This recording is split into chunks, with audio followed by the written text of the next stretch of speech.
Hello mga mi! So lumabas nga ako dyan ng mga oras na yan para bumili ako ng aming panghating gabi na ulam.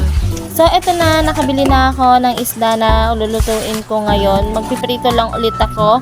Parang maumay kayo kakaprito ko ng isda. Char! So yun nga mga mi, yun lang lulutuin ko ngayon. Kasi nga sabi ko parang mas masarap magluto ng prito ngayon tsaka magsabaw-sabaw ng talbos ng kamote na may sardines. Parang namimiss ko na kasi mag-ulam ng ginisang sardines na may talbos ng kamote. Masarap kaya yun mga mi. Bumili nga lang ako ng talbos ng kamote mga mi na halagang 10 piso. Ganito na siya karami. So igigisa ko lang siya mga mi after ko magluto ng isda. Ayan, hugasan ko lang muna para mawala yung dumi tsaka yung alikabok. Tsaka maghiwa muna ako ng sibuyas tsaka ng kamatis kasi parang ang sarap lagyan ng kamatis. Then, ayan, tapos na ako magprito ng isda. Tsaka, ayan, lulutuin ko na to. Talbos ng kamote na may sardinas. Favorite ko kaya yan, mga mi. Hindi ko lang talaga araw-araw niluluto kasi parang tinatanong kasi ako ng anak ko bakit ano daw amoy nun, tsaka bakit daw may ganun.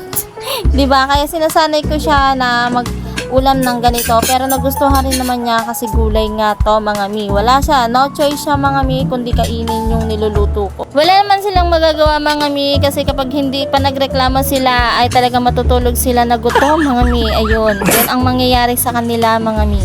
Kaya mananahimik na lang sila mga mi kasi kapag ka pinagalitan isa, damay ang isa mga mi, ganon dapat. So, balik na nga tayo dito mga mi. Ayan, tapos na nga kami dyan kumain. Siyempre, kanya-kanya na kaming kilos. At hindi po pwede dito sa bahay na patamad-tamad mga mi. Kailangan toka-toka talaga.